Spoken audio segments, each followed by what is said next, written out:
अगर तुम्हें राजा बनना है तो एक बात याद रखना, ओझा राजा बनाने का सूत्र बताता है। हमारे गुरु ने हमको बताया और हमको यहाँ तक पहुँचाया, वो सूत्र मैं तुम्हें बता रहा हूँ। नमस्कार, सबको राजा बनने का टिप्स और ट्रेनिंग देने वाले अवध ओझा सर पिछले 1 साल से राजा बनने का प्रयास करते करते लोकसभा चुनाव के रास्ते होते हुए कभी भाजपा कभी कांग्रेस से टिकट मांगते मांगते फाइनली 2025 में आम आदमी पार्टी के रास्ते वे राजा बनने की कोशिश पूर्ण किया। पर लेकिन राजा बनने से पहले यानी विधायक बनने से पहले ही वे रंक बन गए। शायद वे भूल गए कि राजा राजतंत्र में बना जाता है, लोकतंत्र में सेवक बन के आना पड़ता है। लेकिन राजा बनने को लेकर उत्सुक अवध ओझा सर जब आम आदमी पार्टी के बैनर तले उनको टिकट मिला तब उन्होंने अरविंद केजरीवाल की तुलना भगवान कृष्ण से कर दी। अरविंद केजरीवाल जी निश्चित तौर पर भगवान है, मैं तो उनको कह ही चुका हूँ कृष्ण के अवतार हैं वो। और उनको लगा उन्हें भगवान कृष्ण की तरह साथी और सारथी के तौर पे अरविंद केजरीवाल मिल चुके हैं, क्योंकि अरविंद केजरीवाल खुद मानते हैं कि उन्हें इस जन्म में कोई भी चुनाव नहीं हरा सकता और खुद दिल्ली के मालिक हैं। मैं नरेंद्र मोदी जी को कहना चाहता हूं, मोदी जी इस जन्म में तो आप हमको नहीं हरा सकते दिल्ली के अंदर आम आदमी पार्टी। केजरीवाल को चाहे जेल में डाल दो, जेल से भी जीत जाएगी आम आदमी पार्टी की सरकार। दिल्ली के मालिक हम हैं, दिल्ली के मालिक ये लोग नहीं है।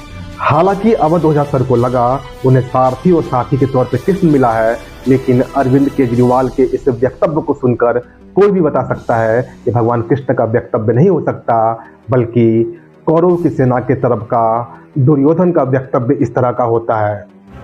कौन है इस सेना में? हे श्रेष्ठ ब्राह्मण, हमारी सैन्य शक्ति के सामने इन पांडवों की सैन्य शक्ति शून्य है, शून्य। खैर, दिल्ली विधानसभा के चुनाव का परिणाम आ चुका है और आम आदमी पार्टी को करारी शिकस्त झेलनी पड़ी है। लेकिन पूरे देश भर के लोगों की निगाहें दिल्ली के एक विधानसभा क्षेत्र पड़पड़गंज पे टिकी हुई थी, जहां से अवध ओझा सर खुद चुनावी मैदान में खड़े थे। और व्यक्तिगत तौर पे मेरी भी दिलचस्पी इस सीट पे काफ़ी अधिक थी, क्योंकि जिस तादाद पे अवध ओझा सर को इंस्टाग्राम और यूट्यूब पे उनके रील्स और वीडियो पे लाइक और सब्सक्राइब मिलते थे, तो सबके मन में सवाल था, क्या जिस तादाद में उनको यूट्यूब और इंस्टाग्राम पे लाइक्स और सब्सक्राइब मिले हैं, क्या उसी तादाद में वोट भी कन्वर्ट होगा? क्योंकि इसके पहले कई सारे इंस्टाग्राम और यूट्यूब के स्टार चुनाव में खड़ा हुए थे, लेकिन उनका क्या हश्र हुआ आप भली भांति परिचित है। आपको याद होगा अभी कुछ महीना पहले महाराष्ट्र के चुनाव में इंस्टाग्राम के स्टार, यहाँ तक कि बिग बॉस में भी पार्टिसिपेट करने वाले एजाज खान, जिनके 5 मिलियन से ज़्यादा सब्सक्राइबर और फॉलोअर्स थे इंस्टाग्राम पे, वे जब चुनाव में चंद्रशेखर रावल की पार्टी आज़ाद समाज पार्टी के बैनर तले जब चुनाव लड़ा था, तो एजाज खान, जिनके 5 मिलियन फॉलोअर्स हैं, उनको केवल 155 वोट मिले थे।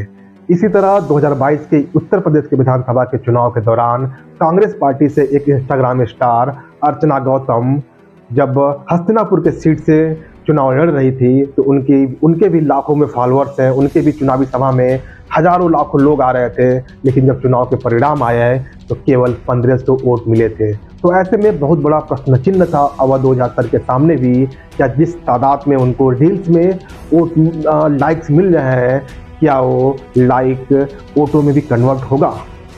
लेकिन जब आज चुनाव के परिणाम आए तो देखकर काफ़ी आश्चर्यचकित हुए लोग, क्योंकि अवध ओझा सर लगभग 28,000 वोटों से चुनाव हार गए। हालांकि उनका हश्र एजाज खान और अर्चना गौतम की तरह नहीं हुआ, लेकिन फिर भी आम आदमी पार्टी के कुछ एक सपोर्ट बेस है, उसी वजह से अवध ओझा सर को जितने भी वोट मिले वो आम आदमी पार्टी के कैडर बेस्ड वोटिंग की वजह से ही उतने वोट आ पाए हैं। अदरवाइज अगर वे इंडिपेंडेंट या किसी अन्य पार्टी के बैनर तले खड़े होते तो इतने भी वोट नहीं आते।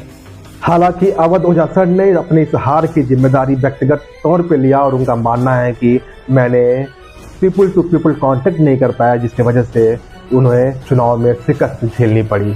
ये मेरी व्यक्तिगत हार है, मैं लोगों से कनेक्ट नहीं कर पाया, मेरे पास कम समय था। 1 महीने में मैं जितने लोगों से कनेक्ट कर पाया उतना वोट मुझे मिला, तो ये मेरी व्यक्तिगत हार है। तो आज की इस वीडियो में इतना ही। अगर आपको वीडियो अच्छा लगा हो तो वीडियो को लाइक करें, सब्सक्राइब करें और दोस्तों में शेयर करना ना भूलें।